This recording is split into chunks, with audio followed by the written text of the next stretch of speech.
చెప్పాలి అంటే దేవుని వాక్య నెరవేర్పులో మనకు క్లియర్ గా ఉంది ఏంటంటే రాజుగా పుట్టిన వాడు ఆయన బెత్లెహేముకు వచ్చారు, బెత్లెహేములో పుడుతున్నారని చెప్పారు.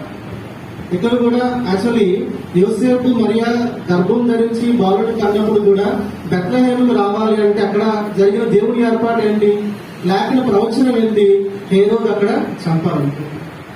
సో అక్కడికి వచ్చాడు. దాని తర్వాత లేఖన నెరవేర్పులు ఏముంది, ఆయన సర్వలోక పాపాల కోసం ఏం చేస్తారు, శిలువలో రక్తాన్ని కాలుస్తారు, రక్తాన్ని చిందిస్తారు. ఆ విధంగా రక్తం చిందితేనే కానీ ఈ లోకంలో ప్రతి మానవునికి పాప విమోచన లేదు అని దేవుడు వాక్యం చెప్తుంది.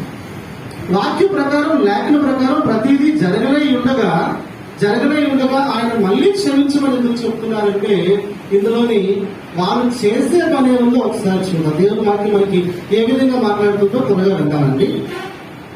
అపోస్తులు రాసిన కార్యములు 3వ అధ్యాయం త్వరగా విందాం. అపోస్తుల కార్యములు 3వ అధ్యాయం 11 చదువుకుందా, నేను చదువు వినిపిస్తాను.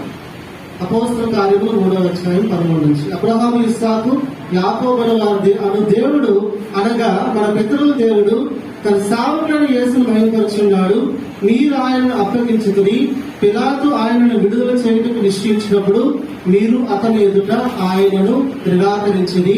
మీరు పరిశుద్ధులను నీతివంతుడైన వారిని నిరాకరించి నరహంతకులైన మనుష్యుని మీకు అప్పగింపమని అడిగితిరి.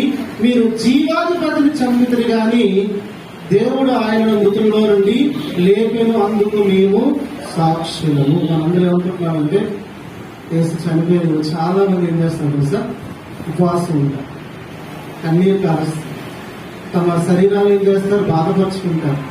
ఇంకా చెప్పాలంటే కొన్ని సంఘాల్లోని ఈ 40 రోజులు ఎటువంటి కొన్ని ఉపవాస కార్యక్రమాలు కానీ తిండి విషయంలో కానీ ఏం చేస్తారంట, బాధపరుచుకుంటూ చేస్తారు.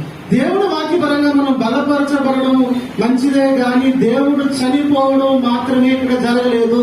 అవి ఏం చెప్తున్నారు చెప్పండి, ఆయన శిలువ వేయబడి మళ్ళా ఏంటంటే జీవం గల దేవుడు మృతుల్లో ఏం చేస్తాడు, అది మనకు కావాల్సిన ఆయన రాకడ కోసం మనం వేచి ఉంటారు. అందుకే ఈ రోజు ఈ దినాన్ని మనకి ఏం చెప్తారు, గుడ్ ఫ్రైడే అని చెప్తున్నారు.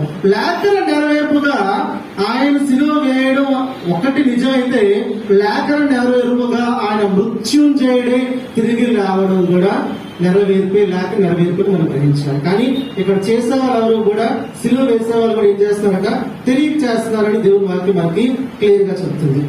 మనం దేవుని వాక్యం ఇంకొన్ని వచనాలు మనం తెలుసుకుందామండి. 1 కొరింథీ 2వ అధ్యాయం త్వరగానే వెళ్తాను. 1 కొరింథీ 2వ అధ్యాయం 7-8 వచనాలు ఒకసారి చదువుకుందాం.